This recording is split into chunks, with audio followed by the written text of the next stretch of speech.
অথচ ইসলাম নারীদের ঘরে কত সম্মান দিয়েছে শোনেন।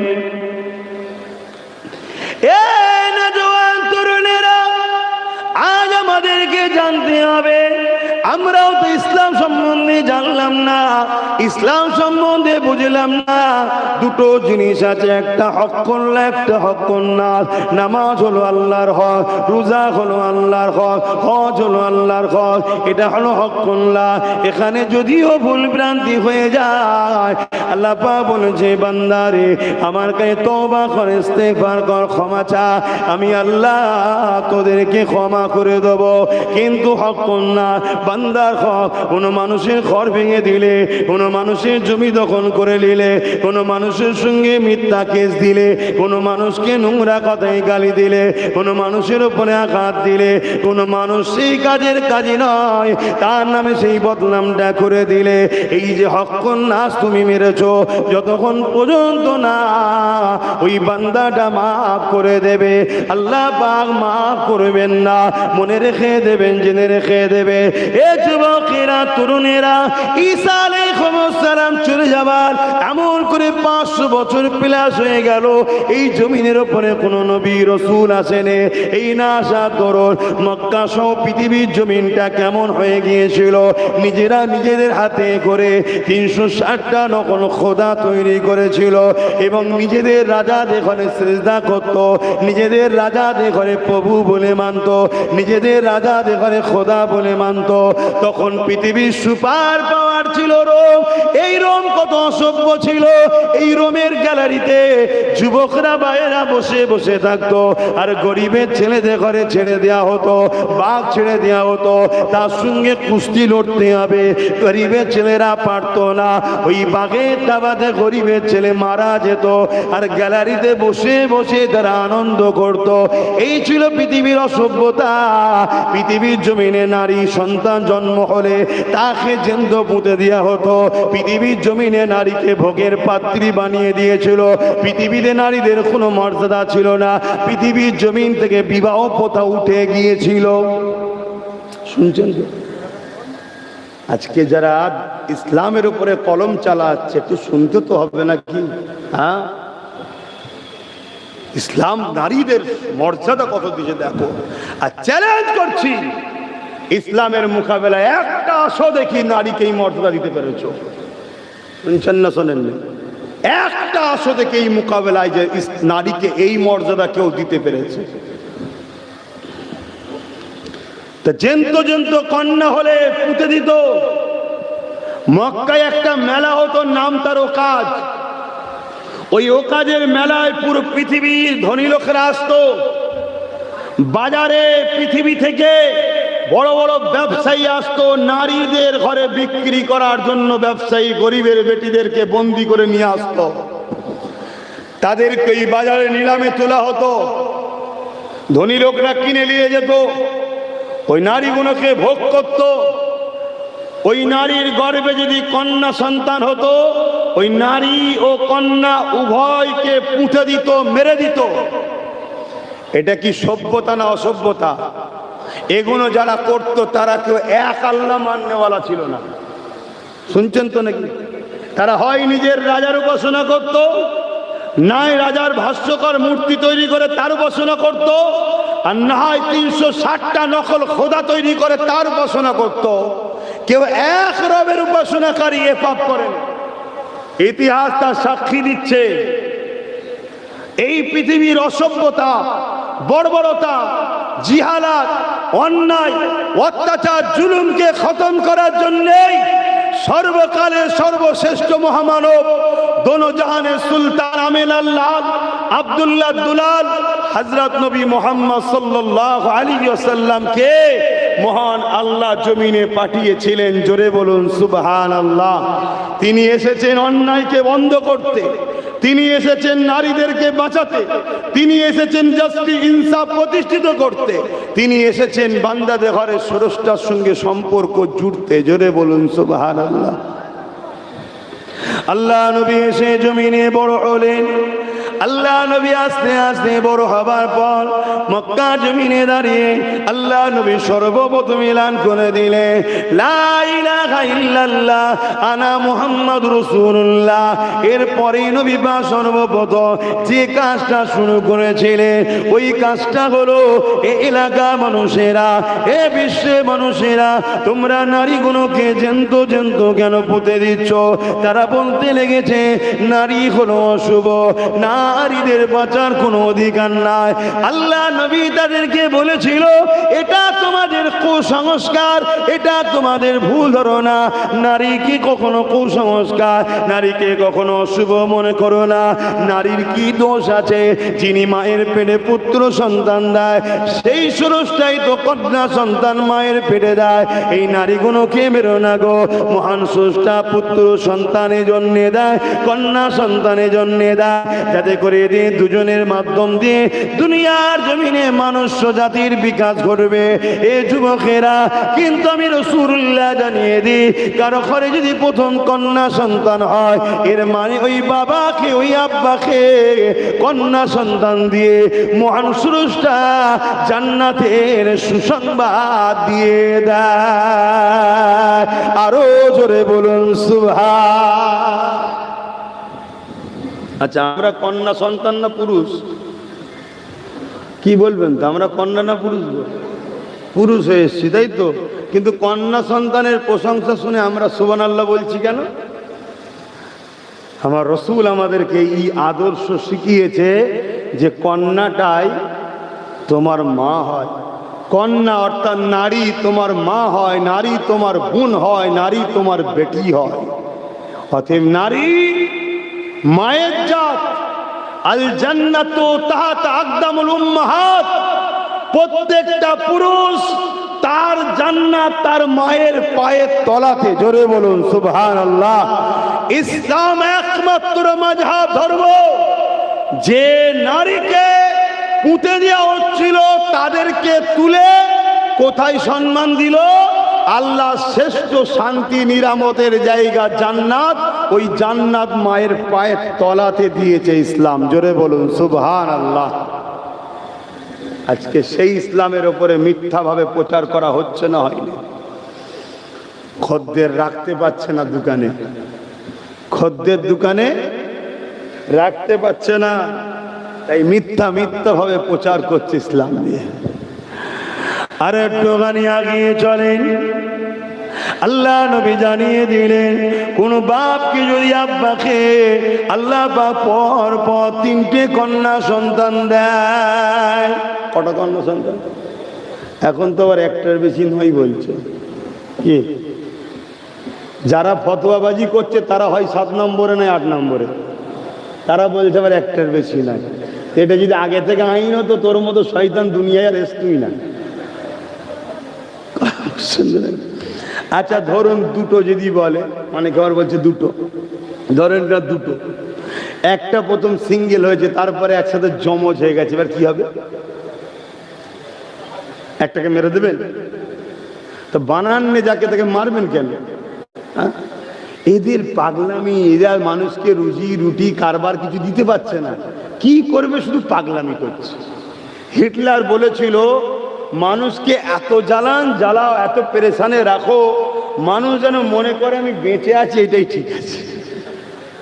আমার দেশের হিটলারটা ঠিক ওরকমই করছে। কি করছো না করে? কখন বলছে এই করো, কখনো বলছে ওই করো, কখনো বলছে আধার লিঙ্ক করো, কখনো বলছে ভোটার লিঙ্ক করো, কখনো বলছে প্যান লিঙ্ক করো, কখনো বলছে নোটবন্দি করো। কি পেরেশান রেখেছে মানুষগুলো। এই বিচকানে কথা বলুন, অসুবিধা হচ্ছে নাকি? না আবার মাথার মধ্যে ঢুকছে হুজুর রাজনীতির কথা বলছে কেন? যদি রাজনীতি করা বলা যদি নিষেধ থাকে তাহলে ফেরাউনের কথা বলাই যাবে না। ফেরাউন তো মিশরের রাজা ছিল রে বাবা। হ্যাঁ শুনছেন তো নাকি? নেতা যখন জালিম হয় মানুষের পক্ষে দাঁড়িয়ে তার বিরোধী করা হলো ইসলামে ফরজ। জোরে বলুন সুবহানাল্লাহ। জানা নেই জেনে নেন, কিন্তু ইসলামের বিরুদ্ধে কলম চালাতে যাবেন না। লাপালাপি সব লাপালাপি ঠান্ডা হয়ে যাবে যখন মিনহা খালাকনাকুম ওয়া ফিহা নুঈদুকুম ওয়া মিনহা নুখরিজুকুম তাহারাতান উখরা। দেখবেন 99টা সাপ এসে গেছে, দুমুখ আর জাহান্নামের গর্ত হয়ে গেছে, তখন বেটা ঠান্ডা হয়ে যাবে। অতএব হুঁকি লাফালাফি সব জায়গায় করো, ধর্ম নিয়ে না জানা থাকে জেনে লাও, কারো পাল্লাই পরে উঁয়া চুঁচা করতে যেওনি। পাপের মাপ আছে, বেঈমানের মাপ নাই, এটা মাথায় রেখে দেবে। পাপের মাপ আছে, বেঈমানের মাপ নাই। গান শুনেছে, সিনেমা দেখেছে, যাত্রায় গেছে, ফাংশনে গেছে, থিয়েটারে গেছে, এই করেছে ওই করেছে, এগুলো পাপ করেছে। তওবা করলে আল্লাহ কথা দিয়েছে মাফ করে দেবো, জোরে বলুন সুবহানাল্লাহ। কিন্তু কেউ যদি ইসলামের একটা চুল পরিমাণ জিনিসকে ক্ষতি করে বা ক্ষতিকারকদের সাথ দিয়ে ইসলামকে ক্ষতি করার ক্ষমতা দেয়, ও বেঈমান, ও জীবনে জান্নাত যাবে না। কথা মাথায় ঢুকছে না? ঢোকেনি কেন? আমার রসুল অনেক কষ্ট করে এই দিনটা এনেছে। যে বাপ নিজের মেয়েকে জন্ত পুত্র, আজকে সেই বাপ মেয়ে হলে আনন্দ করছে, গাড়ি সাজাচ্ছে, পুরো পাড়াকে মিষ্টি বিলাচ্ছে। কেন? আল্লাহ আমায় মেয়ে সন্তান দিয়েছে, তাতে কি হয়েছে? তার মানে জান্নাতের সুসংবাদ পেয়েছি, জোরে বলুন সুবহানাল্লাহ। তাহলে নারীদের মর্যাদা ইসলাম কি দিচ্ছে? এ বিষয়ে একটা ছোট্ট কথা মনে পড়ে গেছে, একটু বলে দিই বিচখানে। একজন স্বামী স্ত্রী দাম্পত্য জীবন, নতুন বিবাহ হয়েছে, নতুন সংসার জীবন, বাসর রাত, আপনারা কি বলেন? হ্যাঁ, বাসর রাতই বলবেন, অন্য রাত বলবেন না। বাসর রাত, স্বামী স্ত্রী ঢুকেছে, ঘরের দরজা দিয়েছে, দিয়ে স্বামী স্ত্রী একে অপরের হাতে হাত রেখে প্রথম শপথ করছে কি, যে ফজর হওয়া পর্যন্ত যেই ডাকুক দরজা কিন্তু আমরা খুলবো না আজকে। ভালো কথা, তাদের সংসার, তাদের জীবন, ইজাজত আছে, রাইট আছে। কিছুক্ষণ পরে ছেলের বাপ এসছে, শপথ করার কিছুক্ষণ পরেই ছেলের বাপ এসছে, দরজা আঘাত দিয়েছে, বাবা দরজাটা খোল রে। কে? আরে আমি তোর আব্বারে, ছেলের নাম ধরে বলছে। ছেলেটা, স্বামীটা স্ত্রীর মুখের দিকে তাকাচ্ছে, স্ত্রী বলছে হাতে হাত দিয়ে শপথ করা হয়েছে, দরজা খোলা হবে না। ছেলেটা বলছে আব্বা তুমি এখন যাও, সেই সকালে কথা হবে। বাপ বলছে এটাই তো চাই রে বাবা, তোরা যদি খুশি থাকি তো ভালো কথা। মুরব্বীরা কেন আসে একটু বুঝিয়ে দেয়, মা জীবনে চলার পর দুদিনের দুনিয়া একে অপরকে বুঝবে, এই জন্যই তো বলে নাকি। তোরা যখন প্রথম থেকেই মিলে আছিস তো ভালো কথা। বাপ খুশিতে চলে গেছে। তার কিছুক্ষণ পরে মেয়ের বাপ এসেছে, দরজা আঘাত। কে? মেয়ের নাম ধরে বলছে, মারে আমি তোর আব্বা। তখন স্বামীর দিকে, স্ত্রী মুখের দিকে তাকাচ্ছে, স্ত্রী স্বামীর মুখের দিকে তাকাচ্ছে। স্বামী বলছে মনে আছে আমার আব্বা এসেছিল, ফিরিয়ে দিয়েছি সকাল পর্যন্ত। মেয়ে বলছে আমি পারলাম না তোমার কথা রাখতে, জোরে বলুন সুবহানাল্লাহ। আরো জোরে বলে। দরজা যে খুলে দিয়েছে, বাপ এসেছে, দোয়া দিয়েছে, বাবা মিলে জুলে থেকে চলে গেছে। স্বামী কথাটাকে ধরে নে বলেই তো শান্তি হয়। আর আমরা ছোট ছোট জিনিস ধরে ফেলি বলেই তো অশান্তি হয়। আমাদেরও দোষ কম নয়, তো যাকে একটু ঠান্ডা মাথায় থাকতে হবে। বেঁকা হাড়ে তৈরি, আল্লাহ নবী বলেছে বেঁকা হাড়ে তৈরি। বাপ আদমের বেঁকা হাড় থেকে মা হাওয়া তৈরি হয়েছে, একটু বেঁকা টাইপেরই হয়। বেশি টানাটানি করলেই ভেঙে যাবে, একটু লিয়ে যেয়ে চলতে হবে। তো যেই হোক, তো এই সময়ে সংসার হচ্ছে, দীর্ঘ বছর পর একটা পুত্র সন্তান, খুশির কথা, মিষ্টি টিষ্টি খাইয়েছে। আবার একটা পুত্র সন্তান, খুশির কথা, মিষ্টি টিষ্টি খাইয়েছে। আবার একটা চারটে পুত্র সন্তান, মিষ্টি টিষ্টি খাইয়েছে। এখন হয়তো অনেকে বলে বাবা কত সন্তান রে, যে বলবে তার দাদুর খোঁজ লেগে যা 7টা 8টা আছে। এই রিসেন্ট শুধু কমে গেছে, কথা বুঝছেন না, বোঝেন না। আগে আজ থেকে 2-3 পিঢ়ি বেশি গেলে কি হতো, সন্তান আর সন্তান। এই জন্য মহিলাদের অত রোগ ছিল না। আর এখন যত দুনিয়ার রোগ দেখুন মায়ের। আমি বেশি ডিপে আর ঢুকছি না, বুঝেলেন সব। তো ওই জায়গাতে 4টে সন্তানের পর একটা কন্যা সন্তান হয়েছে। যেই হয়েছে, ওই বাপ পুরো গ্রামবাসীকে দাওয়াত দিয়ে খাসি যা আছে সব জবাই করে আর করে একদম খানা করে পুরো গ্রামবাসী খাওয়াচ্ছে, আনন্দ করছে। তো সব কাজ মিটে যাবার পরে স্বামী স্ত্রী যখন এক জায়গায় শুয়েছে রাত্রিরে, স্বামী স্ত্রী জিজ্ঞেস করছে হাগা 4টে ছেলে হলো, শুধু মিষ্টি দিয়েই কাজ মিটিয়ে দিলে, আর মেয়ের বেলায় এত করলে কেন? স্বামী বলছে কি জানেন, যে আমার দরজা তো খুলবে। জোরে বলুন সুবহানাল্লাহ। আমার দরজা খুলবে কেন?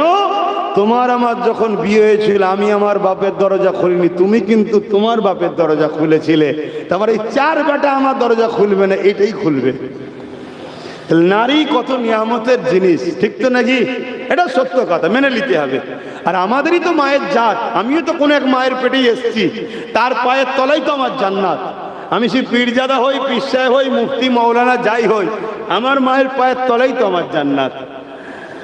আজকে সেই নারীদের সম্বন্ধে আল্লাহ নবী আর কি জানিয়ে দিচ্ছে শুনে রেখে দাও। এ দুনিয়ার মানুষেরা, আল্লাহ নবী জানিয়ে দিলে কারো ঘরে যদি 1, 2, 3 পর পর কন্যা সন্তান আছে, ওই 3 কন্যার বাবা আজ যদি এমন করে নারীগুলোকে পেয়ে মন খারাপ না করে, ওই নারীগুলোকে উপযুক্ত শিক্ষা দিয়ে, উপযুক্ত শিক্ষা দর্শ দিয়ে ওই নারীগুলো যদি বিবাহ দিয়ে দিতে পারে, আল্লাহ নবী 2 আঙুলকে পাশাপাশি তুলে দেখাচ্ছে। এই 2 আঙুল যেমন পাশাপাশি রয়েছে, আমি রাসূলুল্লাহ আর ওই 3 কন্যার বাবা আল্লাহর জান্নাতে এই রকম পাশাপাশি থাকিব। বুঝতে পারছেন তো মাইকের আওয়াজ? তাহলে সৌভাগ্যবান তো সে, যে 3টে কন্যা পেল আর তাকে শরিয়ত সম্মত শিক্ষা দিয়ে বিবাহ দিয়ে দিল। রসুল বলছেন আমি ওই বাপ দুজনে জান্নাতে পাশাপাশি থাকবো। জোরে বলুন সুবহানাল্লাহ। তাহলে ইসলাম নারীদেরকে কত সম্মান দিয়েছে। হ্যাঁ,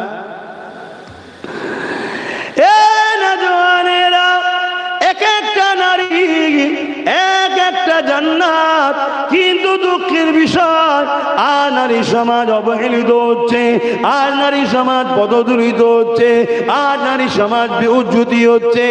আমার বাংলাতে এক মানবরূপী পশু বলে ফেললো ইসলামে নাকি রেপ করাটা পাপ নয়, অথচ যে বলছে তার দলের অনেক নেতা মন্ত্রী আছে যার নামে রেপের কেস চলতেছে।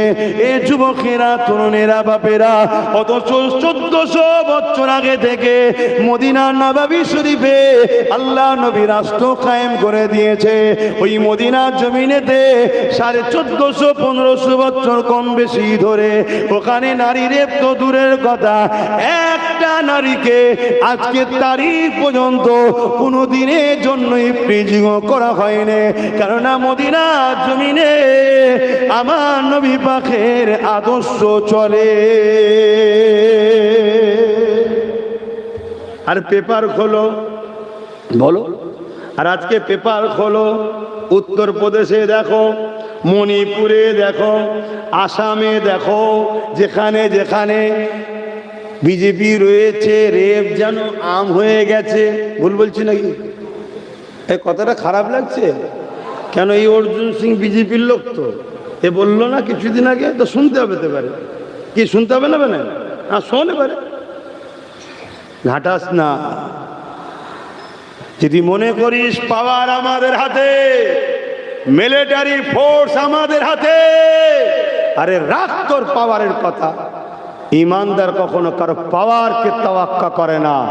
ইমানদার আল্লাহু সাইয়্যুন কাদির, আল্লাহর উপরে ভরসা করে চলে। জোরে বলুন সুবহানাল্লাহ। আরে যুগে যুগে অনেক পাওয়ার আমরা দেখেছি। আমরা দেখেছি চিঙ্গিস খানকে, আমরা দেখেছি হালাকু খানকে, আমরা দেখেছি জর্জ ডব্লিউ বুশকে, যে বলেছিল আমেরিকায় কোন মুসলমান ভিসা পাবে না, আমেরিকা থেকে ইসলামকে মুছে দেব। আমার আল্লাহ জর্জ ডব্লিউ বুশের একটা কন্যা ছিল, তাকে ইসলামের কবুল করিয়ে মুসলমান বানিয়ে হাফেজে কোরআন বানিয়ে দিয়েছে। জোরে বলুন সুবহানাল্লাহ। আল্লাহ আল্লাহ আল্লাহ জিন্দাবাদ। চিঙ্গিস খান নাম শুনেছেন? এই বলুন, এখনো লোক চিঙ্গিস খানকে আতঙ্ক হিসাবে জানে। যে শহরে, যে এলাকায়, যে নগরে, যে দেশে ঢুকতো, বুড়ো বুড়ি, বাচ্চা চুরি, গাছপালা, জীব জন্তু কিচ্ছু বাদ দিত না, সব পুড়িয়ে ছারকার করে দিয়ে চলে যেত। এত বড় জালিম চেঙ্গিস খান, সে চেয়েছিল পৃথিবী থেকে ইসলামকে মুছে দেব। বাগদাদে হামলা করলো, কয়েক কোটি মুসলমানকে মারলো। বাগদাদের মাদ্রাসাগুলো বুলডোজার এখন যেমন ভাঙছে, তখন তাদের যে সিস্টেম ছিল মাদ্রাসাগুলোকে ভেঙে শেষ করে ফেললো। লাইব্রেরিতে আগুন ধরিয়ে ইসলামিক কিতাবগুলো পুড়িয়ে দিল। একটা ইতিহাস আপনাকে জানায়, যখন কথা এসে গেছে একটু শুনে নেন, অসুবিধা হচ্ছে। চেঙ্গিস খান বাগদাদের জমিনের একটা মাদ্রাসাতে হামলা করে মাদ্রাসার ছাত্র তুলাবাগনকে কতলে আম করলো, লাইব্রেরিতে আগুন ধরিয়ে দিল। এত বড় মাদ্রাসা ছিল তৎকালীন সময়ে, 300টা উস্তাদ ছিল মাদ্রাসাতে, বলুন সুবহানাল্লাহ। 300 উলামাকে চেঙ্গিস খান বন্দি করেছে, করে 3টে কাতারে ভাগ করেছে, 100 100 100। ঘোড়ার পিঠে বসে আছে। চেঙ্গিস খান হুকুম করলো জাল্লাদকে, প্রথম 100 গর্দান উড়িয়ে দাও। আরে যুগে যুগে আমাদেরকে মারা হয়েছে, যুগে যুগে আমাদেরকে হত্যা করা হয়েছে, যুগে যুগে আমার মসজিদ মাদ্রাসা কিরা মিটিয়েছে, কিন্তু আল্লাহ শান পৃথিবীতে তাদের নাম নিশানা মিটে গেছে, কিন্তু আজও 250 কোটির উপরে ইসলাম মাননেওয়ালা রয়েছে। জোরে বলুন সুবহানাল্লাহ। যে আমেরিকা চেয়েছিল ইসলামকে মুছবো, যে ইউরোপ দুনিয়া চেয়েছিল ইসলামকে মুছবো, তাদের মিডিয়া, তাদের কলম, তাদের রিপোর্ট, তারা বলছে আগামী 45-এর মধ্যে ইউরোপ দুনিয়া, যেমন আমরা এশিয়া মহাদেশ, ওটা ইউরোপ মহাদেশ, আগামী 45-এর মধ্যে সংখ্যা গুরু হবে ইসলাম। জোরে বলুন সুবহানাল্লাহ। ইসলামের আলোর কাছে কেউ কখনো টিক্কা খেতে পারে না আর পারবে না। আতর যত লাড়বে তত মানুষের নাকে যাবে, ইসলামকে যত খোঁচা দেবে ইসলামের তত খুশবু বাড়বে। আমরা খুব ভালোভাবেই জানি ব্যথা না উঠলে সন্তান হয় না।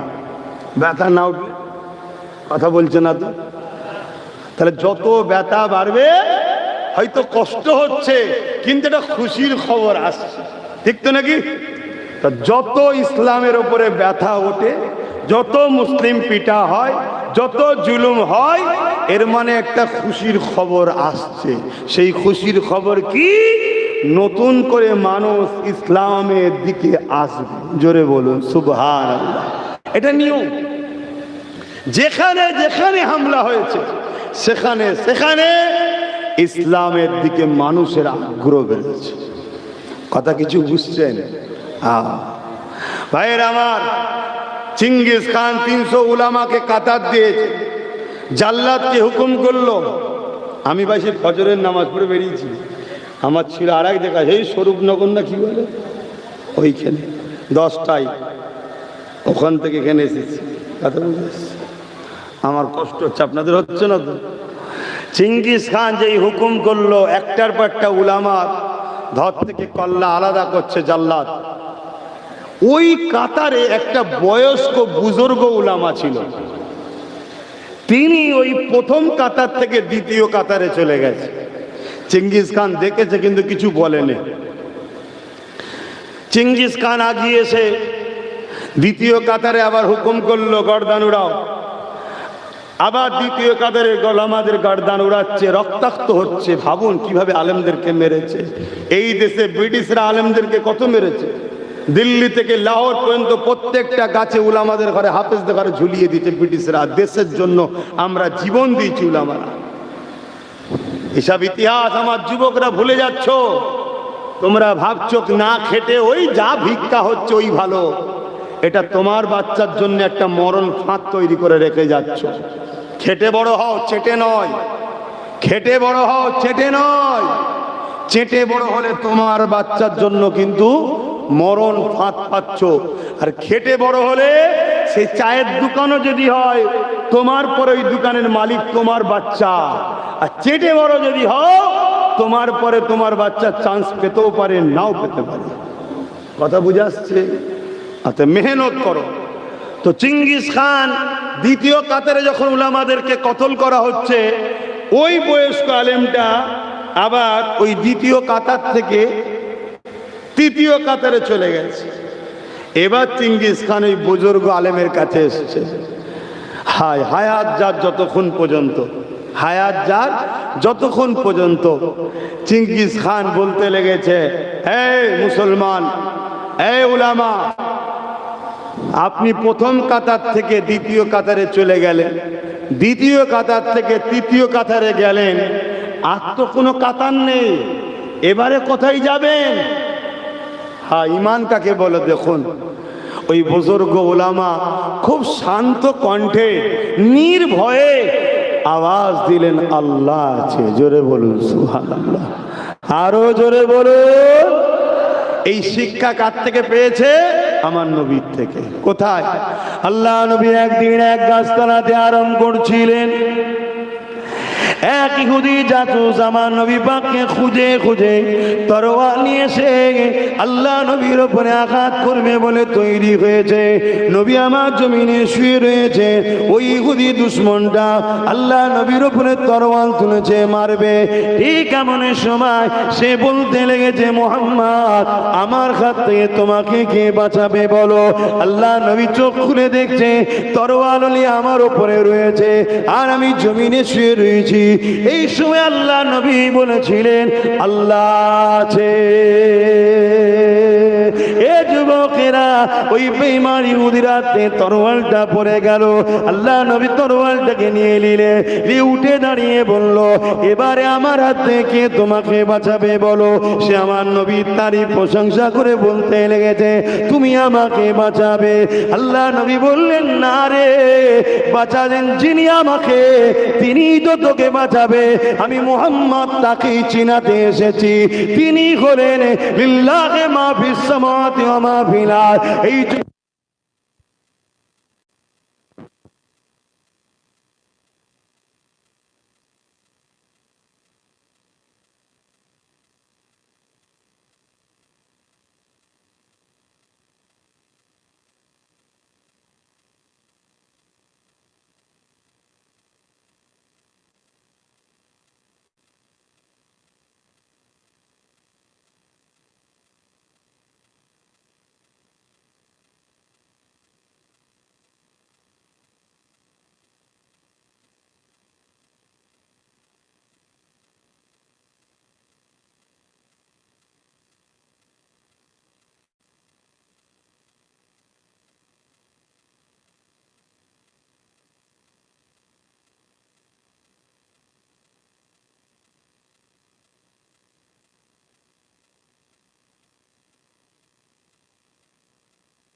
দরুদ শরীফ আল্লাহুম্মা সাল্লি আলা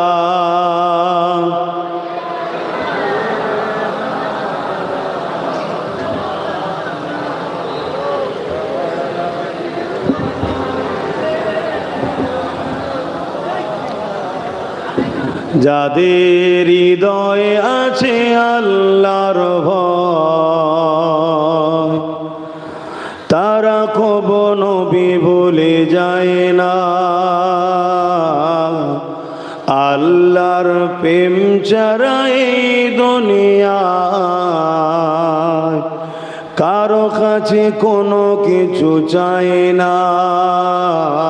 যাদের হৃদয়ে আছে আল্লাহর ভয় তারা কবু নবী ভুলে যায় না। রাতের আধারে যারা সিজদাতে রয় দু চোখের আঁসুতে নদী যেন বয়। রাতের আধারে যারা সিজদাতে রয় দু চোখের আঁসুতে নদী যেন বয়। ছলনার ঘাচানি যত আসুক ছলনার ঘাচানি যত আসুক পিছনে ফিরেও তাকায় না। যাদের হৃদয়ে আছে আল্লাহর ভয় তারা কবু নবী ভুলে যায় না। আল্লাহ প্রেম ছাড়া এই দুনিয়া কারো কাছে কোনো কিছু চাই না। দিন কায়েমের পথে যারা অবিচল তারা হলো আল্লাহর প্রিয়জন। বাতিলের কাছে যারা হার মানে না বাতিলের কাছে যারা হার মানে না সংগ্রাম করে যায় অমর। আল্লাহর প্রকৃত প্রিয়জন কারা? যারা দিন কায়েমের জন্য সবসময় অবিচল ব্যস্ত থাকে। দিন কি? ইসলাম। ইসলাম কি? আবার বললাম ইনসাফ ইনসানিয়াত নাই, সত্য, এতিমের ভালোবাসা, গরিবের অধিকার, বিধবার অধিকার, সমাজকে দুর্নীতি মুক্ত করা, নেশা মুক্ত করা, খুন মুক্ত করা, জুলুম মুক্ত করা, এর জন্য যারা পেরেশান থাকে পাশাপাশি আল্লাহ তাওহীদের উপরে, ঈসা আলাতের উপরে, রাসূলের রিসালাতের উপরে, আল্লাহ তাওহীদের উপরে নিজের জীবনকেও দাসত্বের সাথে কাটানো। কথা বুঝে আসছে? এরাই হলো আল্লাহর প্রিয়জন। আমার অনেক উলামা ভাই আছেন দূরে কাছে, আমি কাউকে ছোট করে বলছি না, কিন্তু ভাবার বিষয় বলছি। উলামাদের সম্মান কত, আর সেই সম্মানের কি হকদার আপনারা পাচ্ছেন? আপনি কি সেই মর্যাদা পান? কারণ কি? আপনি আপনার ডিউটি থেকে সরে যান না তো, আপনি আপনার জায়গা থেকে সরে যান না তো। একটা প্রশ্ন, আমি আপনাকে আসামির কাঠ গড়ায় দুলছি না, আমি কাউকে দোষীও করছি না, কিন্তু মনে রাখবেন যুগে যুগে সর্বপ্রথম উলামাদেরকে টার্গেট করা হয়েছে। কাল আপনাকে টার্গেট করা হবে। আপনি যাকে আপন মনে করে যার কোলে উঠতে চাইছে সে আপনার আপন হবে না। যে আল্লাহর নয়, রসুলের নয়, সে আপনার আপন হয় কি করে? এখন আব্বাস সিদ্দিকী চিৎকার দিচ্ছে, আসো, কোন মায়ের সন্তান আছে তোমার কিছু করতে পারে? আমি দেখবো তোমার সাধ্য বাসো। আল্লাহ শুকর করে বলছো, আম্মা বিনিআমাতি রাব্বিকা ফাহাদ্দিস। এখনো সময় আছে, সংগঠিত হও, ঐক্য হও। চেঙ্গিস খান একটার পর একটা যখন শেষ লাইনে জিজ্ঞেস করলো, উলামা বলল আল্লাহ আছে। আমাদেরও বলতে হবে আল্লাহ আছে, তাই তো নাকি? বলতে হবে তো। যদি কেউ বলে আল্লাহ আছে বলে, তাহলে তার সামনে যদি কেউ বলে দিল্লি চলে যাও, সেখানে উলামারা চুপ থাকতে পারতো না, হক কথা বলতো। কিন্তু বলতে পেরেছে? পারেন। যখনই বলেছে আল্লাহ আছে, অমনি চিঙ্গিস খান বলছে আগেই মুরব্বীটাকে কতল করো, লেগে গেছে সে। ব্যাস চিঙ্গিস খানের মুখ দিয়ে বেরিয়েছে, সঙ্গে সঙ্গে চিঙ্গিস খানের যে ঘোড়া ছিল সেই ঘোড়া লাফাতে শুরু করেছে। লাফানো তো লাফানো, তাকে আর কে থামায়? এবারে ছুটা শুরু করেছে। ছুট, কখনো এদিকে ঝুল দেয়, কখনো ওদিকে ঝুল দেয়। চিঙ্গিস খান ব্যালেন্স কন্ট্রোল করতে করতে একটা টাইমে চিঙ্গিস খানের একটা পা ঘোড়ার যেখানে পা রাখে সেখান থেকে ফসকে যায়, আর একটা পা তাতে জড়িয়ে যায়। ওই অবস্থায় কেচড়ে পড়ে জমিনে, কখনো মাথা লাগছে জমিনে, কখনো পাথরে, বিভিন্ন জায়গায় লাগতে লাগতে লাগতে পৃথিবীর আতঙ্ক অর্ধেক পৃথিবীকে দখল করেছিল যে চিঙ্গিস খান। সে নার মাথার ঘিলু, নাক বিভিন্ন জায়গায় খন্ন বিচ্ছিন্ন হয়ে সে জনমের মতো জাহান্নামে চলে গেল। আর জাল্লাদ কি মারবে, সৈন্যরা কি মারবে, এদের উলামাদের নেতাকে বাঁচাতে গিয়ে তার পেছনে ছুটলো। বাকি 101 জনকে আল্লাহ জান বক্স দিলেন, জোরে বলুন সুবহানাল্লাহ। বাকি যে ইন্তেকাল হলেন, শহীদ হলেন, তাদের হয়তো এইভাবেই হায়াত ছিল না, কিন্তু আল্লাহ আছে না না, জোরে বলে। এখন কি দুর্বল হয়ে গেছে? হ্যাঁ, নাউযুবিল্লাহ মিন যালিক, লা হাওলা ওয়ালা কুওয়াতা ইল্লা বিল্লাহিল আলিয়্যিল আযীম। সেই আল্লাহ আজও আছে। কেন ঘাবড়াচ্ছেন? ইনসাফের উপরে থাকেন, ন্যায়ের পক্ষে থাকেন, সত্যের পক্ষে থাকেন, গরিবের পক্ষে থাকেন, মানবতার পক্ষে থাকেন, অসহায়ের পক্ষে থাকেন, নিজের মাতৃভূমির সার্বভৌমত্বকে নিরাপদের পক্ষে থাকেন। বেশাক আল্লাহ সাহায্য আসছে, আল্লাহ পাক অবশ্যই সাহায্য করবে। কিন্তু আমরা যে আল্লাহকে ভালোবাসি, আল্লাহ পরীক্ষা নেবে না নেবে? এজন্যে মাঝে মাঝে আল্লাহ ঝড় দেয়। দেখবেন ঝড়েতে গাছ দোলে আবার দাঁড়িয়ে যায়, দোলে আবার দাঁড়িয়ে যায়। ইমানদার যতই দুলুক, ইমানদার কখনো ভেঙে যায় না। সে হয়তো দেখবে আর মনে হয় ট্যাকেল করতে পারবে না, আর এইবার মনে হয় পড়ে যাবে না। ইমানদার যে হয় সে তো খেজুর গাছের মতো হয়, কোনোদিন ঝড়ের চোটে পড়ে না, জোরে বলুন সুবহানাল্লাহ। আসেন বাবেরা, নওজওয়ানেরা, সংক্ষেপ করব।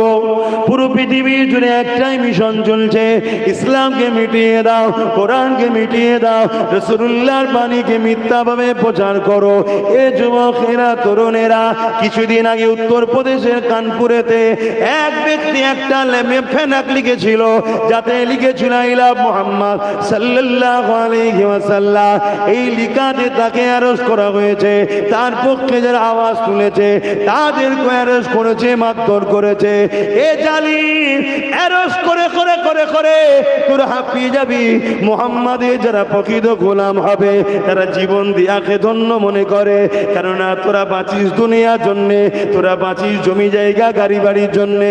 আর মুহাম্মাদের গোলামেরা আল্লাহ আল্লাহ রসুলের জন্যে মরণের ইন্তজারে থাকে, কেননা মরণের পর যখন মুহাম্মদ রসুলের গোলামরা কবরে যাবে, ইমাম বুখারী বলছে ওই কবরে কামলিওয়ালার দিদার হবে। আরো জোরে বলুন সুবহানাল্লাহ। এই দুনিয়ায় হাজারো জুলুম হয়েছে আমাদের উপরে, এই দুনিয়ায় হাজারবার আমাদেরকে হত্যা করা হয়েছে, কিন্তু মনে রাখবেন যারা মেরেছে তারা মিটে গেছে, আমরা কিন্তু এখনো মিটে যাইনি। এ নওজওয়ানেরা, তরুণেরা, আজকে আই লাভ মুহাম্মদ রাসূল লেখার জন্য চলো, কিন্তু আমার দেশের সংবিধানের 25 নম্বর আর্টিকেল, কত নম্বর? 25 নম্বরের সংবিধান বলছে যে যা ধর্ম কিভাবে প্রচার করবে, কিভাবে পালন করবে তার স্বাধীনতা, রাষ্ট্র তার উপরে হস্তক্ষেপ করবে না। আমার দেশে অনেক লোক আছে উলঙ্গ থাকে, তাদের পছন্দ এটা, রাষ্ট্রের অধিকার নেই তার বিরুদ্ধে আঘাত দিবা, এটা দেশ স্বাধীন দিয়েছে, শুনছেন তো? আমার দেশে আছে অনেকে নানা রকম, যার যেটা পছন্দ, ভাই কারো ধর্ম দিকে আমি যাচ্ছি না বলে আমার বলার ইন্টারেস্ট নেই। ঠিক তেমনই আমি আমার ধর্ম কিভাবে পালন করব ওটা আমার স্বাধীনতা। তবে আপনাদেরকে জানিয়ে দিই, ইসলাম কোনো ব্যানারের ধর্ম নয়, ইসলাম কোনো ফটো, ব্যানার, হাস্যকর মূর্তি এর ধর্ম ইসলাম নয়। আরে ব্যানারে লিখতে হবে এমনটা ঠিক নয়, আমরা এখান থেকে আল্লাহ রসুলকে ভালোবাসি, জোরে বলুন সুবহানাল্লাহ। কিন্তু এই ইয়ং ছেলে লিখেছে, যেমন এই পিছনে ব্যানারটা দিয়েছে, দেখতে ভালো লাগবে। একটা ছেলে লিখেছে যে আমি রসুল আপনাকে ভালোবাসি। এতে অনেকের অ্যালার্জি হয়ে গেছে, অনেকে শুনেছি বেগুনে অ্যালার্জি হয়, ও নবীকে ভালোবেসেছে বলছে অ্যালার্জি হয়ে গেছে। তা গায়ের জোর আছে, ক্ষমতা আছে, রাজ ক্ষমতা আছে, আর এই যে রাজ ক্ষমতা এদের হাতে বারবার, এর জন্য সম্পূর্ণ দোষী মুসলমান, এর জন্য মুসলমান দোষী। এরা নিজের ছেলের পাতের সুরো দেখতে পারে না, এরা নিজের ছেলের পাশে রাম দেখতে পারে না, অন্যের পাতে দিবার জন্য মুসলমান সবসময় এক্সপার্ট। কথা বুঝে আসছে না? নয়, ওই উত্তর প্রদেশে ৭৯ বছর ধরে মুসলমানেরা সেকুলারের নামে ভণ্ডগুলোর পিছনে ছুটেছে। আজকে কোন সেকুলার দলের নেতারা ওই অন্যায়ের বিরুদ্ধে কথা বলেছে? বলেন, কেউ কথা বলেছে? বলেন। আজকে বিপদের সময় আমাদের সাথে কেউ নেই। এই যে বিহারে লালুর বেটাকে জিজ্ঞেস করছে আই লাভ মোহাম্মদ নিয়ে চর্চা হচ্ছে, আপনার কি খবর? বলছাম বিহার চুনাও কে বারে মে সোচ রহে। তুই তো একটা কথা বলতে পারতিস যে না, এটা সংবিধান বিরোধী, উত্তরপ্রদেশ সরকার ভুল করছে, ব্যাস ক্লিয়ার। না, এ জাত যে কবে বুঝবে, এ কম যে কবে বুঝবে আল্লাহ ভালো জানে। যদি বোঝো ভালো, আর না হয় ওই তেজপাতা হয়ে থাক। কথা বুঝে আসছে না? না, আমার কিচ্ছু যায় আসে না, আমার কিচ্ছু যায় আসে না। আল্লাহ শুকর করে বলছো আম্মা বিনিআমাতি রাব্বিকা ফাহাদ্দিস। কে সরকারে আসছে, কে যাচ্ছে, ওসব আমার কোনো টেনশন নেই। কানার কি বারাত কি বা দিন বলে তো, হ্যাঁ, আমার কি যায় আসে। কিন্তু তুমি ভাবো, তোমার এই বাচ্চা কোনো তোমার ঘরে জন্ম নিয়ে কি অপরাধ করেছে? হ্যাঁ, এদের কি দশা হবে? এই যে এতগুলো লোক বসে আছো, তোমাদের জানা মতো পুরো ভারত বা পশ্চিম বাংলার মধ্যে তোমাদের আত্মীয়ের মধ্যে কারো একজন জজ আছে? এই থাকো, একটু বলো না ভাই, তাহলে কোথায় তোমরা কি করলে এতদিন ধরে তোমরা বলো। তোমাদের জানা মতে টোটাল পশ্চিম বাংলায় একজন কারো ডিএম আছে? আত্মীয়র মধ্যে জানা থাকে, একটু বলো না। তোমাদের জানা মতে টোটাল পশ্চিম বাংলায় একজন কারো আত্মীয়র আইএস আইপিএস অফিসার আছে? যে থাকে একটু বলো। তোমাদের জানা মতে তোমাদের গ্রামে কটা মুসলমান গুন্ডা আছে বলো তো? হাসছো তোমরা? আমি হাসাচ্ছি তোমাদের? তোমরা নিজেদের কপাল তো ফাটিয়েছ। তোমাদের ঘরে জন্ম নেই বাচ্চাগুলোর কপাল তোমরাই ফাটাচ্ছ। তোমাদেরকে রেড জোনে ফেলা হচ্ছে, সময় আসবে স্প্রে করে ছেড়ে দেওয়া হবে। কেন? এরা সমাজ বিরোধী। এদের গ্রামে গুন্ডা পাওয়া যায়, এদের গ্রামে আইএস আইপিএস নাই। এটা বড় প্ল্যান করে তৈরি করা হচ্ছে। কারা করছে? নেতারা। দুনিয়ার শাসক দল হোক আর আগে যারা ছিল, নেতারা বানাচ্ছে। কেউ চাইলে মোল্লার ঘরের বাচ্চা মাধ্যমিকে 90% নাম্বার পেয়েছে, ওর পিছনে খরচ করে কিন্তু আইএস বানা, আইপিএস বানা, জজ বানা, উকিল বানা, ডিএম বানা, বিডিও বানা। কেউ চাইনি। তবে অহংকার নয়, আমি চাইছি, কষ্ট করছি, নেতা না হওয়ার পরও, রাজনীতির নেতা না হওয়ার পরও আমি চেষ্টা করে নলেজ সিটি বানাচ্ছি, যেখান থেকে বাচ্চাদের শিক্ষা দিয়ে বড় করব। কিন্তু এমন একটা জায়গায় এসে গেছি, এখন শিক্ষা দিয়ে বড় করেও যদি উপযুক্ত জায়গায় যায়, ঠিক জায়গাতে আবার নাকশিটকে নাম বাদ দিয়ে দেবে। নওশাদটাকে আবার ওই দিকে পাঠিয়েছি, তুই ওই দিকটা দেখবি, বাদ না পড়ে যা ধরবি। শুনছেন তো নাকি? এইদিকে প্রোডাকশন তৈরি করছি, ওই দিকে যাতে আবার রিটার্ন মানে ক্যান্সেল না হয়ে যায়, তাহলে রাজপাওয়ারের দরকার আছে না? ওকে ওই দিকে পাঠিস, তুই ওই দিকটা দেখ, আমি এই দিকটা দেখি। এ তো গাল খেতে হচ্ছে না, হয় না? কারা গাল দেয়? হিন্দুরা, আদিবাসী, দলিত, সাঁওতাল, মতুয়ারা আমায় গাল দেয়। আমাকে কোনো মুসলিমরা গাল দেয় না। তারা উপরন্ত দেখলে ভালোবাসে, দেখে। আপনাকে দেখার অনেক স্বপ্ন ছিল, ডাইরেক্ট দেখছি। তারা বলে গাল দেয় কারা? আমার পাড়ায় ওই যে গুন্ডা তৈরি হয়েছে, ওইগুলো গাল দিচ্ছে। কথা বুঝছেন না? বোঝেন না? অথচ একবারও ভাবলো না যে আমার জিন্দেগিটাই শুধু জিন্দেগি নয়। আমার বাচ্চা যখন কাল পরের বাড়ি মেয়ে বিয়ে হবে, শ্বশুর সাউরিওয়ালা বলবে তোর বাপ তো তুলাবাজ ছিল রে, তোর বাপ তো গুন্ডা ছিল রে, এটা বলবে না? বলবে না? হয়তো ভাবা দরকার। হ্যাঁ, মানুষ যেন মনে হয় টাকা চিবিয়ে কি করবে এত টাকা নিয়ে। হ্যাঁ, সম্মানটা দরকার, ইজ্জতটা দরকার।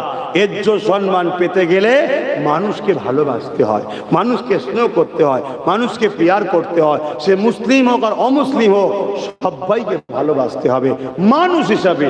ধর্ম যার, উৎসব তার, তার আছে, কিন্তু মানুষ হিসাবে এক জায়গায় হতে হবে, তবেই তো ভালোবাসা পাওয়া যায়। অনেক বলে ফেলছি নাকি? থাক, বাদ দেন। নামাজের ব্যাপার আছে, কথা বুঝে আসছে। তারপরে আরো উলামারা রয়েছে, সব আলোচনা করবে।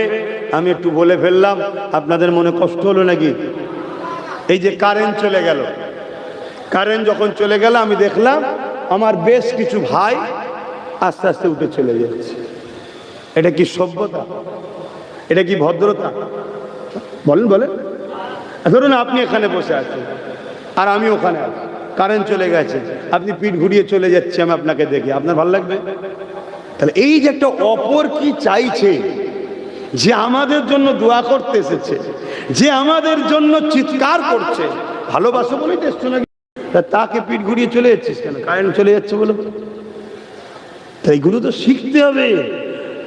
ডান দিক ডান দিক, বাঁদিক বাঁদিক, সামনে সামনে, পিছনে পিছনে, বস বস, এরকম যখন আপনারা হবেন, তখন চতুর্দিকে আরো যত ক্যামেরা ট্যামেরা আছে, মানুষ অনেক চোখ লাগানো আছে, তারাও তো ভাববে না রে এখানে অসুবিধা আছে, কিন্তু বুঝে না, বুঝতে হবে। যাক আসেন, আল্লাহ আমাদেরকে হিদায়াত দেন, বলুন আমিন। দূরে চলে যাব, তার আগে একটা কথা বলে নি। আরে আমার নবী পাকের বিরুদ্ধে দুনিয়া যতই করুক না কেন, আমার নবী পাকের বিরোধী করে কিছুই করতে পারবে না। আকাশে দেখবেন চাঁদ ওঠে, চামচিকে ডানা মেলে দেয়। চামচিকে পর্যন্ত কেন ডানা মেলে? চাঁদের আলো দুনিয়ায় আসতে দেবে না। আচ্ছা, চামচিকের ডানাতে চাঁদের আলো কি রাখা যাবে? এ যুবকেরা, এই মানুষের মধ্যে কিছু চামচিকে মার্কা মানুষ বেরিয়েছে, তারা আমার রাসূলুল্লাহ দিনকে মুড়তে চাইছে। আরে বোকা, ওই আকাশের চাঁদ ওটাও মুহাম্মদ রাসূলুল্লাহর উম্মত, ওই আকাশের চাঁদ ওটাও মুহাম্মদ রাসূলুল্লাহর গোলাম। জানা নাই জেনেলে রে, আমার নবীর নূর থেকে চাঁদ তৈরি হয়েছে, আমার নবীর নূর থেকে তামাম কায়নাত তৈরি হয়েছে। হযরতে জাবের রাদিয়াল্লাহু তাআলা চলে আসেন, আর একটু আগিয়ে যায়, এমন করে আকাশে চাঁদের আলো যদি চামচিকে দ্বারা রুখা না যায়, চাঁদ যার গোলাম সেই রাসূলুল্লাহকে এই চামচিকে মার্কা মানুষগুলো কি করে রুখবে? যে নবী পাকের ইশারাতে চাঁদ নিজেকে দুটুকরো করে দিয়েছে, আপনারা জানেন কি জানি না, তারপরে একটু বলে দিয়ে যায়। হাবিবি আমানি নামে একটা ব্যক্তি ছিল, সে আমার রাসূলুল্লাহকে পরীক্ষা নিয়েছিল, এ মুহাম্মদ তুমি নাকি আখিরি মেসেঞ্জার, আখিরি রসুল, আখিরি আওতার, আখিরি পয়গম্বর, তাহলে তুমি কিছু মুজিজা করে দেখাও। তবে জমিনের উপরে নয়, আসমানে করে দেখাতে হবে। কেন? জাদুকররা জানে জাদু জমিনের উপরে চলে, আসমানে চলে না। জাদু জমিনে চলে, আসমানে চলে না। আর হাবিবি আমানি ছিল তৎকালীন সময় তামাম পৃথিবীর নম্বর 1 জাদুকর। সে আমার নবীকে পরীক্ষা করতে এসছে, আর আবু জেহেল নিয়ে এসছে নবীকে হারাবে বলে। নামাজের জন্য একটু তাড়াতাড়ি করছে, শুধু শুনেলেন একটুখানি। তা আমার রসুলকে বলছে আকাশে কিছু দেখাও। আল্লাহ নবী আকাশের দিকে মুখ তুলেছে। পূর্ণিমা রাত, 14 চাঁদ, আবু কুবাইস পাহাড়ের ধারে ঈশান নামাজের পর নবী হাঁটাহাঁটি করছিল, 14 চাঁদ উঠেছে।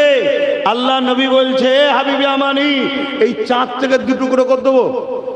বললেন না সুবহানাল্লাহ? এই কথা শুনে হাবিবি আমানির বল বন্ধ হয়ে গেছে। কি বলছে? চাঁদ 2 টুকরো করে দেবে? এই চাঁদ 2 টুকরো করে। যারা আমার নবীর দিনের বিরুদ্ধে লাগছে, রাসূলুল্লাহ সব পৃথিবীতে যত সুপার পাওয়ার, হ্যান্ড পাওয়ার, ট্যান পাওয়ার, যা পাওয়ার আছে, সব পাওয়ারকে যদি এক জায়গায় করে বলা হয়, চাঁদ তো 2 টুকরো দূরের কথা, দূর থেকে ইশারা করে, উংলির ইশারা দিয়ে চাঁদকে শুধু তার জায়গা থেকে একটু সরাতে পারবে। তা হাবিবি আমানি ভাবছে চাঁদ 2 টুকরো করবে। মুহাম্মদ সাল্লাল্লাহু আলাইহি ওয়াসাল্লাম কি বলছে? ওর মুখের বল বন্ধ, হ্যাঁ কি না বলেন। আল্লাহ নবী উঙ্গলি ইশারা করলো, সঙ্গে সঙ্গে চাঁদ দু টুকরো হচ্ছে। এক টুকরো আবু কুবাইস পাহাড়ের এই দিকে, আর এক টুকরো আবু কুবাইস পাহাড়ের ওই দিকে। পৃথিবী শোনো, পৃথিবী শোনো, এই দৃশ্য বসে বসে দেখছে আমার ভারতবর্ষের কেরলের রাজা চিরামান। বসে বসে দেখছে, সে তো দেখে ঘাবড়ে গেছে যে চাঁদ দু টুকরো হচ্ছে, কি ব্যাপার? মক্কায় রাসূলুল্লাহ করছে, আর কেরলের রাজা চিরামান কেরল থেকে দেখছে। বেশ কিছুদিন পরে কেরলে হযরতে মালিক রাদিয়াল্লাহু তাআলা ব্যবসার জন্য সাগর পার করে এই কেরলে এসেছে, হিন্দুস্তান হিন্দে এসেছে। আসার পরে জিজ্ঞেস করছে কেরলের রাজা ও হযরতে মালিক, তোমরা তো আসমানের কিতাবের খবর রাখো, একদিন দেখলাম চাঁদটা দু টুকরো হচ্ছিল, এই বিষয়ে তোমার কিছু জানা আছে, বলতে কি পারবে? হযরতে মালিক হুজুর বললেন, হাবিবি আমানি আমান থেকে এসে আমার নবী মুহাম্মদ রাসূলকে পরীক্ষা নিচ্ছিল। আমার নবী উঙ্গলির ইশারা করেছিল, চাঁদটা দু টুকরো হয়েছিল। আর শোনো, চাঁদ দু টুকরো হয়ে শুধু সামান্য সরেনে, এক টুকরো পাহাড়েরই পারে আর এক টুকরো পাহাড়ের ওপারে অনেকক্ষণ পর্যন্ত ছিল। হুজুর ইশারা করলো, জুড়ে গেল। এই কথা শুনে কেরলের রাজা চিরামান নদী সাগর পার দিয়ে মক্কা জমিনে গিয়ে আমিনার লালের কদমে পড়ে ঈমানের কালেমা পড়ে মুহাম্মদ মুস্তাফার গোলাম হয়ে যায়। জোরে বলুন সুবহানাল্লাহ। এবং কেরলের বুকে একটা মসজিদ রয়েছে, মসজিদের নামও মসজিদে চিরামান। 1450 বছরের বেশি বয়স মসজিদটা। ওই মসজিদকে ভাঙতে চাইছে কেন? দেখাতে হবে ইসলাম ভারতে নতুন। তাই শুনছেন তো, আমাদের তো হুঁশি নাই। যাক, চলে আসেন। এই যে চাঁদ দু টুকরো হয়েছিল, জুড়ে ছিল, কিছুদিন আগে নাসার বিজ্ঞানীরা চাঁদে গিয়েছিল। তারা গিয়ে বলেছে যে চাঁদে আড়াআড়ি একটা জোড়া লাগা মতো দাগ রয়েছে। জোরে বলুন সুবহানাল্লাহ। শুনছেন ভাই? আমি কোনো গল্প বলছি না, আমি বাস্তব ইতিহাস বলছি। আপনি ইংলিশে খুঁজবেন, হিস্ট্রি পাবেন, উর্দু খুঁজবেন পাবেন, হিন্দিতে খুঁজবেন পাবেন, মারাঠি ভাষায় খুঁজবেন পাবেন, বাংলায় খুঁজবেন পাবেন, যে ভাষা দিয়ে খুঁজবেন নবীর এই মোজেজার ইতিহাস পাবেন। জোরে বলুন সুবহানাল্লাহ। তাহলে চাঁদ আমিনা লালের গোলাম, কেন মুহাম্মদ রাসূল চাঁদেরও নবী। জোরে বলুন সুবহানাল্লাহ। সেই নবীর নাম তুমি ব্যানারে মুছে কি করতে চাইছো? আমরা ব্যানারে লেখার পক্ষে নয়, আমিও পক্ষে নয়। কেন? এই ব্যানার যেখানে সেখানে টাঙাচ্ছ, হাওয়ায় উড়ে পড়ে যাবে, পানিতে ধুয়ে খালে চলে যাবে, ড্রেনে চলে যাবে, কত নোংরার সঙ্গে চলে যাবে। গেঞ্জিতে লিখছো, ওই গেঞ্জি নাপাক কাপড়ের সঙ্গে কাচবে। গাড়ির সামনে মারছো না, টায়ার মুছা কাপড় দিয়ে গাড়ি মুছবে। আরে আমার রাসূলের নাম আমাদের দিলে আছে, এটা ব্যানারে লেখার জিনিস নয়। কিন্তু কেউ যদি লিখে থাকে, তাকে তার দেশ রাইট দিয়েছে, সেটাকে অ্যারেস্ট করা হলো কেন? এই হিংসা, এই বিদ্বেষী, এই কমনাল মনোভাবকে বন্ধ করা দরকার। ঠিক না বে ঠিক? আমরা ওই ব্যানারে লেখার পক্ষে আমিও নয়। কথা বুঝে আসছে না? না, কিন্তু আমার বাড়ির সামনে একটা টাঙ্গিয়ে রেখেছি আমি। কেন? এটা আমাদের ইগোতে হার্ড হয়েছে, মানে আঘাত দিয়েছে। কথা বুঝছেন তো নাকি? চল, টাঙ্গিয়ে রেখেছি। কথা বুঝে আসছে না? নাই, কিন্তু ওইটাকে আমি রোজ দেখি। যখনই দেখবো ওটা কোনোভাবে রোদ পানি লেগে, আরে এই তো ফ্ল্যাক্স না কি বলে, এই জিনিস তো নষ্ট হতে পারে না, পারে না, ওটাকে আমি সঙ্গে সঙ্গে নিয়ে একটা জায়গায় মাটি করে দাফন করে দেবো। কথা বুঝে আসছে না? না, কেন? ওটা আমার ডিউটি। ওটা যদি ভুল হয়, ওটার সঙ্গে বিয়াদবি হয়, কিয়ামত দিন আমাকে জবাব দিতে হবে আল্লাহর কাছে। তাহলে একজন কেউ বলেছে বলে আমি কাগজে লিখে দেয়ালে ছিটকে দিচ্ছি, ওইটা তো দুদিন পর উড়ে চলে যাবে। আমরা অনেক সময় বিভিন্ন প্রয়োজনে নাচারে বিভিন্ন জায়গায়, কোনো নদীর ধারে বা খালের ধারে বা ড্রেনের ধারে বা রাস্তাঘাটে প্রয়োজন হলে একটুখানি বসতে হয় না, হয় না? দেখা যায় নেতাজির ছবি। নেতাজি বলে ওই নেতাজির কথা বলছি না, আমাদের এই সব এখনকার জানার নেতা। খবরে কাগজে বেরিয়েছিল ছবি। কি অনেকের ফটো থাকে না? থাকে না? বলো তাহলে আমার নবীর নামটা এইভাবে পড়ুক, এটা কি আমরা চাই? না, এর পক্ষে আমরা না। তো ভাইয়েরা আমার, হাবিবি আমানি ইন্না লিল্লাহ। আর তো সময় নেই গো। হাবিবে আমানি এই দৃশ্য দেখার পরেও কিন্তু আমার নবীর হাতে হাত দেয়নি। কেরলের রাজা ছুটেছে হিন্দুস্তান থেকে, শুনছেন তো, হিন্দুস্তান থেকে কেরলের রাজা ছুটেছে, কিন্তু হাবিবি আমানি তখনও কলেমা পড়েনি। পুরো ঘটনাটা একটু বলে দিই নাকি? অসুবিধা হচ্ছে না তো? এই কমিটির ছেলেরা অসুবিধা আছে?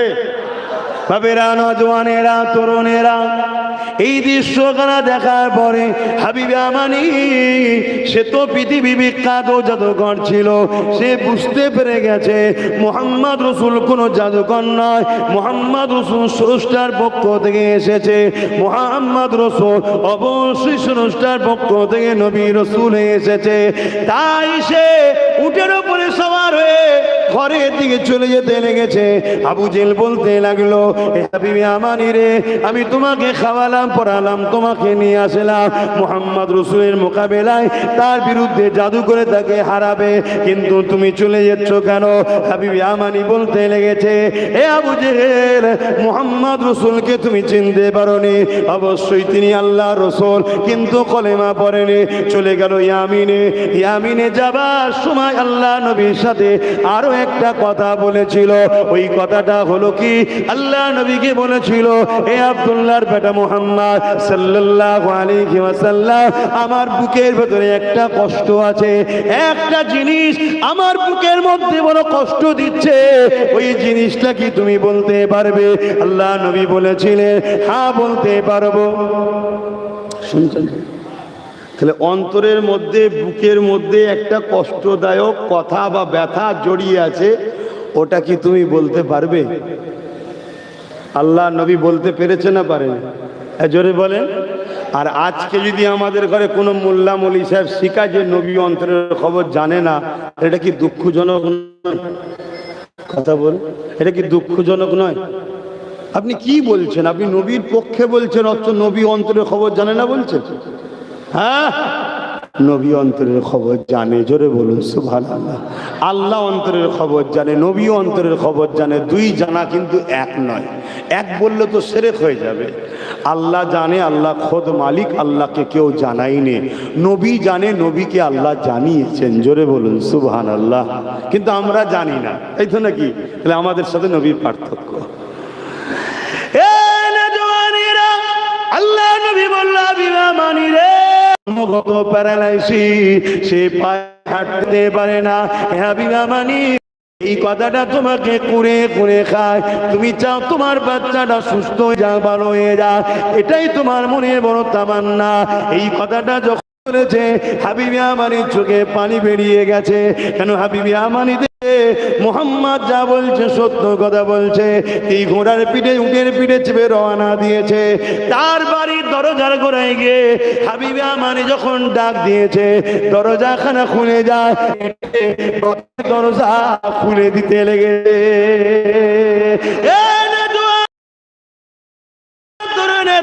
হাবিবে আমানি চাইছে, মারে কি করে তোর ভালো হলো? ওই সময় কন্যা বলতে, বাবা, এক রাত্রির এক নুরানি ব্যক্তি এসে এমন করে আমাকে তুল, ওঠো মা, ওঠো মা, ওঠো। আমি উঠে বললাম, আমাকে বসতে বললাম, আমি বললাম, আমাকে বললো, মা রে, একটা কথা বলছি মা, তুমি দিল থেকে একবার মেনে জবান দিয়ে উচ্চারণ করে নাও। উনি বলতে লেগেছিল, লা ইলাহা ইল্লাল্লাহ মুহাম্মাদুর রাসূলুল্লাহ। আমি যখন পড়তে চাইছিলাম না, ওই সময় তিনি বলেছিলেন, মা রে, পড়ে নাও, খুব শিগগিরই তোমার আব্বা হাবিবে আমানিও এই কলেমা পড়ে নেবে। কে কবে কলেমা পড়বে এই গায়েবের খবর আমার নবী জানে, অর্থাৎ নবীকে আল্লাহ জানিয়েছে। আমি যখন পড়তে লাগলাম, লা ইলাহা ইল্লাল্লাহ মুহাম্মাদুর, তুমি বিসমিল্লাহ বলে উঠে দাঁড়াও। আমি যখনই উঠেছি, আর আব্বা আমি দেখতে পাচ্ছি আমার পা সুস্থ হয়ে গেছে, হাত সুস্থ হয়ে গেছে। আমি লেগেছি, আমি এমন করে তিনাকে জিজ্ঞাসা করব কে, কিন্তু তিনি চলে গেলে দেখতে আর পেলাম না। হাবিবি আমানি জানতে চেয়েছে মারে কিছু নমুনা হুলিয়া কি বলতে পারবে? হ্যাঁ বলতে পারবো। তিনার পুরোটা জোড়া ছিল, এমন করে চাপড়ি বড় বড় পাপড়ি চুল ছিল। তিনি যখন মুচকে মুচকে হাসছিলে দুই ঠোঁটের বিষ্কান থেকে মতি ঝরতেছিল। হাবিবি আমানি কন্যার মুখ থেকে শুনে আর আবু কুবাইস পাহাড়ের ধারে আমার রাসূলুল্লাহ সঙ্গে মিলায় হুবহু মিলে গেছে। আর দেরি করলো না, ওখান থেকে উঠে পিঠে করে এসে আমার রাসূলুল্লাহর কদমে হাজির হয়ে ইমানের নূরে কালেমা পড়ে মুসলমান হয়ে যায়। আরো জোরে বলুন সুবহান। আর কথা নাই বাপ, সুযোগ যদি আল্লাহ কখনো দেয় আবার হবে। তাহলে আমার নবী মিটার নয়, কোরআন মিটার নয়, ইসলাম মিটার নয়, আল্লাহ মিটার নয়। যারা বিরোধী করছে আল্লাহ তাদের মিটাবে। আমাদের কিন্তু একটা প্রেমের পরীক্ষা দিবা দরকার আছে না নাই? যদি আমরা পরীক্ষা না দিয়ে গাফিল হয়ে থাকি আল্লাহ জালিমদের সাথে আমাদেরও মিটিয়ে দেবে। আসুন সালাম দেবো। ইয়া নবী সালাম।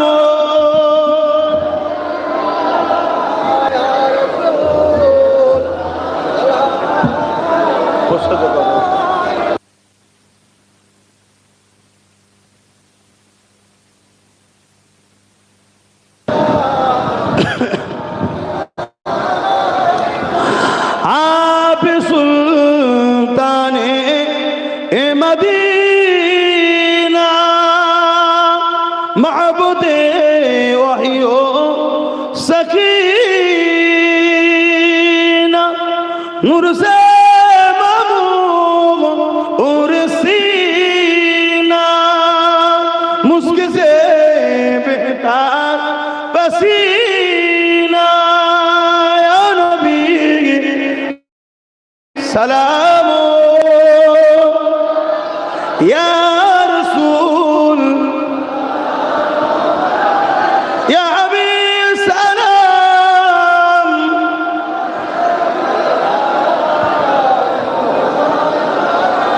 পড়িলো আল্লাহ আর মানি, পোহালো দুঃখে এর রজনী,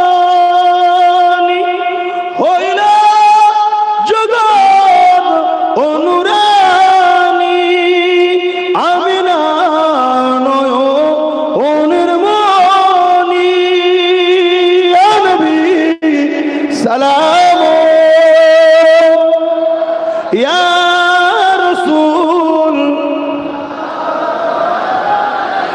ইয়া হাবিব।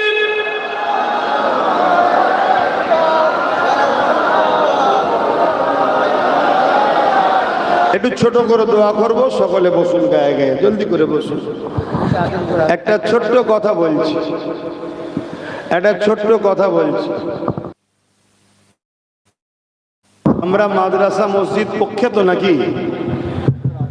তাহলে এই যে মাদ্রাসা, এই মাদ্রাসার জন্য ছেলেরা যাচ্ছে, যার যা খুশি একটু শরীক হন, কেউ ফাঁকা যাবেন না। আপনারা কি এসআইআর এর আতঙ্কে আছেন নাকি?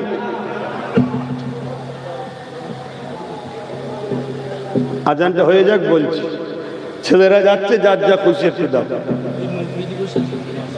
ও নবী দিবসের জলসার জন্য, সরি আমার ভুল হয়ে গেছে, ওটাও নবীর প্রতি এই জলসার জন্য। হ্যাঁ, এই জলসার জন্য যাচ্ছে নবী দিবস উপলক্ষে। কই ছেলেরা কই? এখানে কই? যাও, জামাটা উল্টে দাও না, জামাটা উল্টে ধরো, উল্টে ধরো। টুপিতে কেউ টাকা তুলবেন না, টুপিটা আমার নবীর সুন্নাত। আপনি যে জামা পরছেন ও জামা সুন্নাত নয়।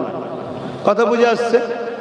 জুব্বা হলো সুন্নাত, কিন্তু ওই জামা যে পরা যাবে না, এই ফটো আমি দিচ্ছি না। কথা বুঝে আসছে?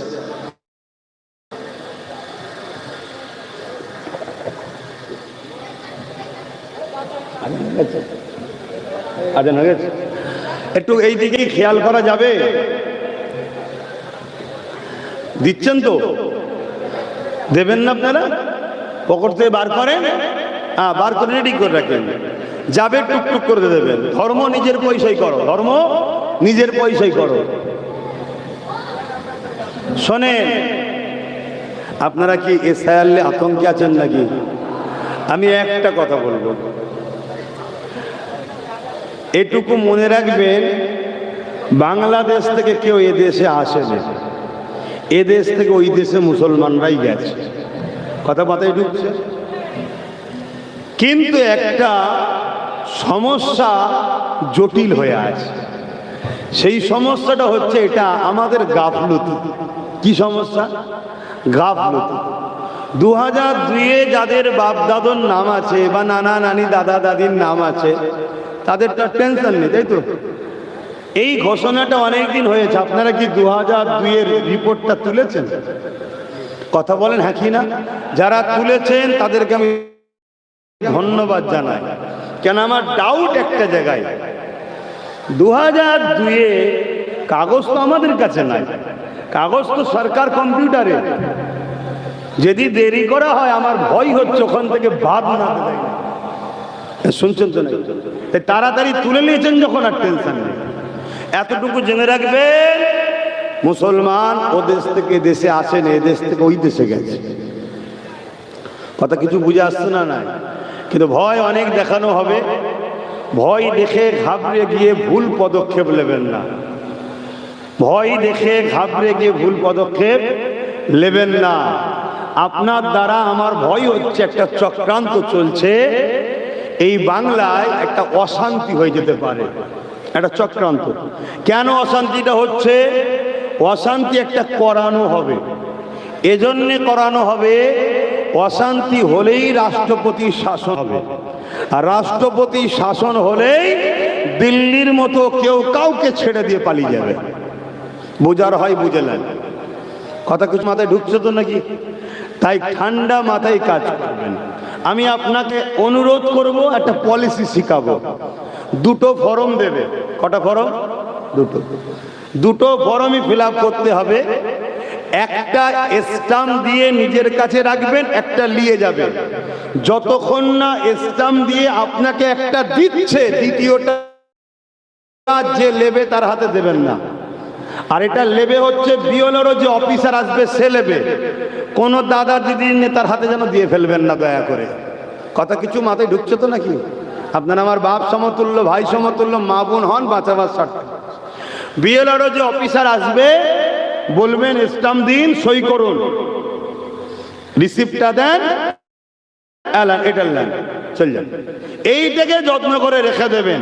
আর যে ভদ্রলোক আসবে বিএলআরও, তার ফটো তুলে রাখবেন, তার নামটা, ফোন নাম্বারটা নিয়ে রাখবেন, অ্যাড্রেসটা নিয়ে রাখবেন। যদি আপনার সঙ্গে সে বেটা চালাকি করে, কার ইশারাই করেছে আমার জানার দরকার নেই, সে বেটাকে কিন্তু আমরা কোর্টের কাঠ গড়াই তুলব। শুনছেন তো নাকি? মানুষকে নিয়ে ছেলে খেলা করলে হবে না। কেন? রক্ত দিয়ে এই দেশবাসী দেশকে বিজয় করেছে। আজকে কেউ নেতা হয়ে যে দেশবাসীকে নিয়ে খেলা করবে, ওটা মেনে নেওয়া যাবে না। আরেকটা কথা আমরা জানি, আমি নিজেও জানি, আমরা জানি, মুসলমান আসেনে, এসেছে যিনারা, তিনারাও তিল তিল করে 40-50 বছর ধরে জমি জায়গা ঘর বাড়ি তৈরি করেছে, ঠিক তো নাকি? আজকে হঠাৎ করে তাদেরকেও বার করে দেওয়া হবে, এটারও পক্ষে আমি নয়, সে যে ধর্মেরই হোক। শুনছেন আমার কথা? বুঝছেন তো? হ্যাঁ, আমরা তাদেরকে বার করে দেওয়া এ পক্ষেও কিন্তু আমরা নয়। কেন? তারা তিল তিল করে ঘর বাড়ি তৈরি করলো। তুমি আজকে হঠাৎ করে বলবে বেরিয়ে যাও, এটা হবে না। আরেকটা কথা বলবো, একটা প্রচার চলছে সিএএ এর মাধ্যম দিয়ে আমার হিন্দু ভাইদের নাগরিকত্ব দেওয়া হবে। প্রচার চলছে তো নাকি? যদি কেউ না হয় বাংলাদেশ থেকে, চলছে তো। আমি হিন্দু ভাইদেরকে, বিশেষ করে মতুয়া সম্প্রদায়ের ভাইদের ঘরে আগেও বলেছি, মিডিয়ার মাধ্যমে বলছি, ভাই, পাকিস্তান থেকে আদনান সামিকে ভারতবর্ষ সরকার বিনা সিএএ ছাড়া ডাইরেক্ট নিয়ে এসে নাগরিকত্ব দিয়েছে। শুনছেন তো নাকি? আপনারা শুনছেন? বুঝাবেন আশপাশে ভাইদের ঘরে।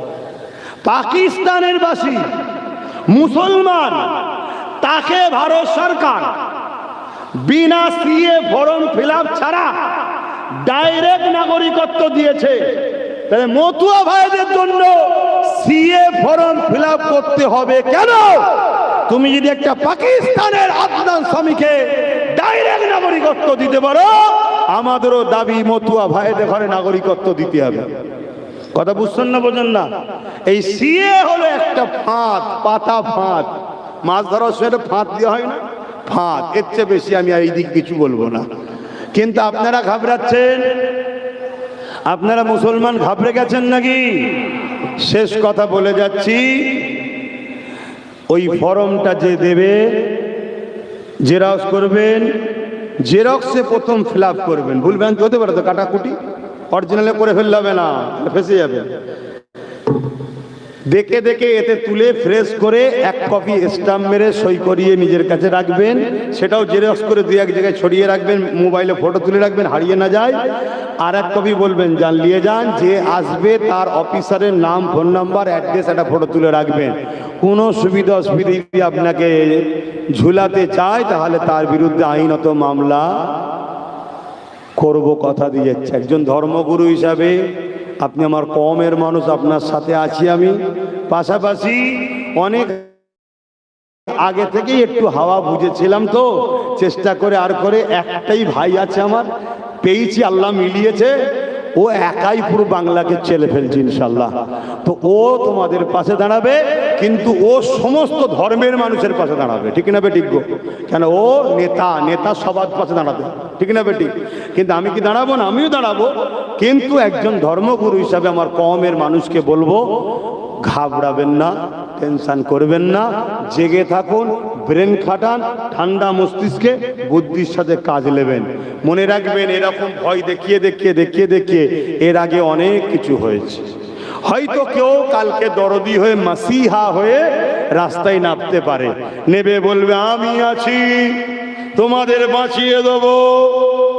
যেমন বলেছিল না যে আমি বেঁচে থাকতে সায়ার হতে দেবো না।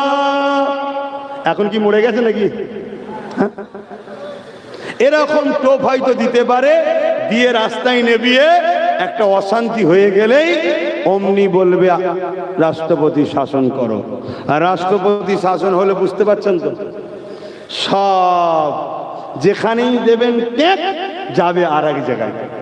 এই কথা বুঝছেন তো? যেমন দিল্লির হাল হলো। বাকি বুঝার যদি হয় বুঝুন, আর না বুঝার হলেই তেজপাতা। কি পাতা? হাই রে কম, নুন নুন নুন দোকানের বাইরে পড়ে থাকে, চোরও চুরি করে না, কিন্তু তরকারিতে বেশি দিলেই আর কম দিলে তুই ছাড়া চলবে না। নুন হ একটাই আওয়াজ তোলো, ডায়ে বাঁয়ে সামনে পিছনে কোনো দাদা দিদি চিনি না, অনেক হয়েছে। চেয়ারের পায়া একটা দাও, তিনটে লাও। চেয়ারের পায়া একটা দাও, তিনটে লাও।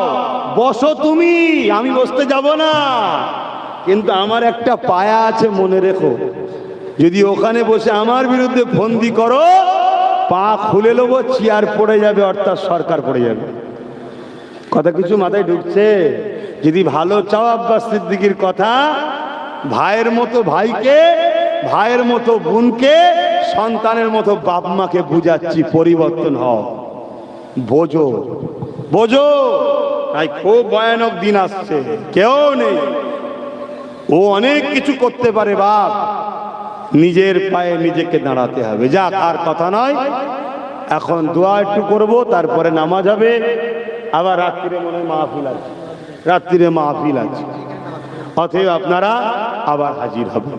তো যাক, আমার কথাতে ভাষাতে ব্যবহারে কেউ কষ্ট পেলে, আমি একটা নলেজ সিটি করছি জানেন, হ্যাঁ, খবর পেলে 21 অজ্ঞান প্রোগ্রাম করছি, যাবেন যদি সময় থাকে। যদিও এখানে নাও যান, ব্রিগেড করছি, খবর পেলে যাবেন তো নাকি? যাবেন না? গাঁটের পয়সায় যেতে হবে, আমি পয়সাতে পারবো না, গাড়ি ভাড়া দিতে পারবো না, কেন? পার্টির লোক নয় তো, তোমাদেরকে বিক্রি করবো নিয়ে যে, ও সব তো নয়। যদি খবর পান নিজের অধিকার লিবার জন্য, অকাপ বাঁচাবার জন্যে, আমরা আছি, বেঁচে মরে যাই না, দেখাবারও দরকার আছে, ঠিক না বেটি? মাথা যত বাড়বে দিল্লি তত কাঁপবে। দেখাবার জন্য যেতে রাজি আছেন না? নাই। গাঁটের পয়সা খরচ করে যেতে পারবেন তো? হাত লম্বা করে বলুন, পারবেন তো? হ্যাঁ, যাবেন। চেষ্টা করছি, পারমিশনের কাগজ টাগজ দিয়ে রেডি করছি, কথা বুঝে আসছে। আর 21 অগ্রাম দরবার শরীফের থেকে 2 কিলোমিটার পশ্চিম দিকে 100 বিঘে জায়গার উপরে ABS Pir Abu Bakr Siddique knowledge city already ABS model school চালু করেছি। আবাসিক স্কুল 4 থেকে 8 পর্যন্ত বাচ্চাদের ভর্তি নেওয়া হচ্ছে। যদি আপনারা চান বাচ্চাদের ভর্তি করতে চাইবেন, যাবেন। 9 নভেম্বর, আজকে কত, 2রা না 3রা? 3রা নভেম্বর। 9 নভেম্বর অ্যাডমিশন টেস্ট আছে, ডাইরেক্ট বাচ্চার সাথে নিয়ে যাবেন, ফর্ম নেবেন, ফিল আপ করবেন, অ্যাডমিশনে বসিয়ে দেবেন পরীক্ষায়। রেজাল্ট যেদিন আউট হবে সেদিন আপনার বাচ্চার চান্স পেলে ভর্তি করবেন। আসুন, যোগাযোগ করুন, ছেলেদেরকে পড়ান, ডাক্তার বানান, উকিল বানান, জজ বানান, ডিএম বানান, বিডিও বানান, আইএস আইপিএস পুলিশ বানান। না হয় বাপ, চোখ দিয়ে রক্ত বেরিয়ে যাবে, অনেক আগে বলেছিলাম, আরো ভয়ানক জিনিস হবে। আল্লাহুম্মা আমিন। আচ্ছা, আল্লাহুম্মা আমিন। আয় আল্লাহ, যা কিছু বলালেন বললাম, উদ্দেশ্য একটাই, আপনাকে আপনার হাবিবকে খুশি করা, দিনের পক্ষে কথা বলা। আল্লাহ, যে যেখান থেকে সে হাত তুলেছে প্রত্যেকের আশা বসাকে কবুল করুন। আখেরি দোয়া তো হবে।